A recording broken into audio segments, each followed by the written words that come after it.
Il est 8 heures. Vous êtes sur la radio numéro 1 sur l'info et le sport et c'est l'heure du Bulletin Afrique présenté par Denise de la Fafiette. Bonjour Denise. Bonjour Thierry Angeval.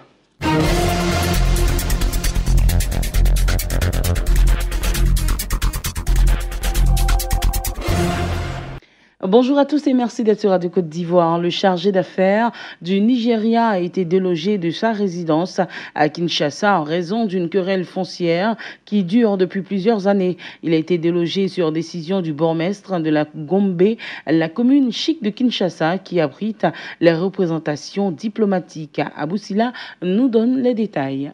C'est la radio onusienne Radio Okapi qui annonce l'information, rapporte IZF.net qui ajoute photos à l'appui montrant des meubles sur le trottoir. Selon la radio, la parcelle fait l'objet d'une querelle depuis plusieurs années entre l'ambassade nigériane et un citoyen congolais. C'est un incident diplomatique grave, a déclaré l'avocat de la partie nigériane, Serge Lukanga. Le bourgmestre est passé pour déguerpir le consulat, chose qui est irrégulière. C'est une ambassade, il y a une procédure à suivre pour tout délogement d'une résidence d'un ambassadeur, a-t-il fait valoir. C'est depuis 1957 que papa a acheté cette parcelle avec ma défunte maman, a déclaré la fille du propriétaire, Marie-Cécile Okito, également citée par la radio Okapi. Elle soutient que c'est vraiment monsieur Doli, le bourgmestre, qui les a aidés parce qu'il a procédé à des enquêtes au niveau du cadastre et au niveau du ministère de l'Habitat. Ces querelles foncières sont fréquentes à Kinshasa. Beaucoup de propriétaires écrivent sur les murs d'enceinte de leur terrain. Cette parcelle n'est pas à vendre pour éviter les mauvaises surprises. Dans la très chic Gombe, la mise en garde peut même se lire à l'entrée de l'ambassade de la République tchèque. Les précisions à l'instant de Abou Sila. 3 membres de la société civile nigérienne viennent d'être arrêtés donc au moment où ils s'apprêtaient à prendre part à une manifestation. Cette autre arrestation porte à 25 le nombre d'interpellations de contestataires. Ange Kwadio.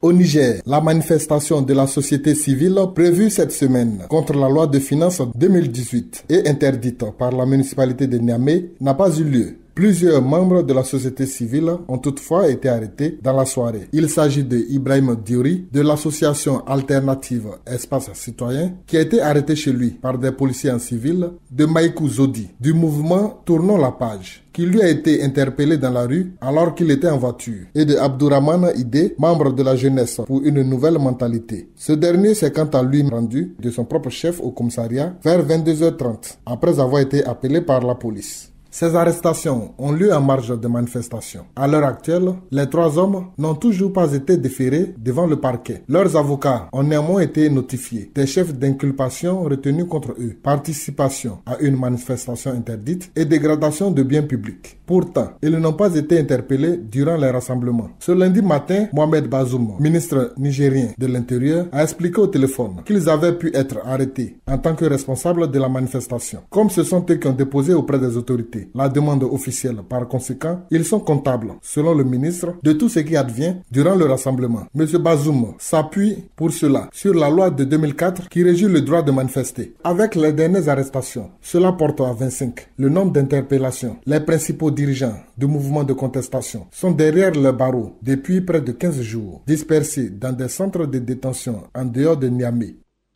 La mission de l'ONU en Centrafrique, la MINUSCA, a ouvert une enquête après l'arrestation vendredi d'un casque bleu soupçonné de s'être livré à un trafic de munitions. Selon donc un communiqué, nous dit Diakité Ibrahima.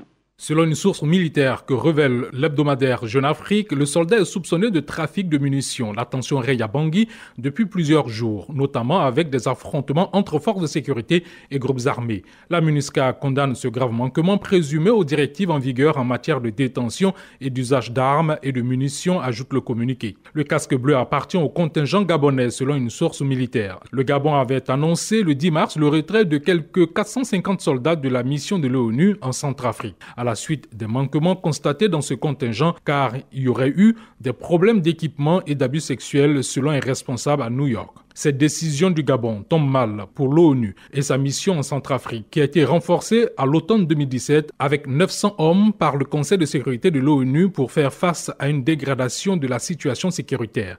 La MINUSCA a besoin de plus de muscles, avait déclaré à l'agence France Presse un responsable au siège de l'ONU. La MINUSCA a voulu se protéger et protéger la population en ripostant contre des assaillants lors de combats meurtriers mardi, 2 jours après le début d'une opération militaire dans le quartier du PK5 à Bangui, visant à déloger des groupes armés, a indiqué jeudi son porte-parole Vladimir Monteiro. Le 3 avril, un casque bleu rwandais avait été tué dans des affrontements à Bangui qui avaient fait 19 morts et plusieurs blessés. Une conférence panafricaine sur le paludisme où sont attendus plus de 3000 experts s'est ouverte dimanche près de Dakar. Une rencontre pour faire le point sur la lutte contre cette maladie responsable de plus de 400 000 décès chaque année dans le monde et toujours en progression selon l'Organisation mondiale de la santé. Adama Bakayoko pour les détails. La 7e édition de l'initiative multilatérale sur le paludisme a été inaugurée par le président sénégalais Macky Sall au Centre international de conférences Abdou Diouf de Diomniadio, une ville nouvelle située à une quarantaine de kilomètres de la capitale sénégalaise, selon l'agence France Presse.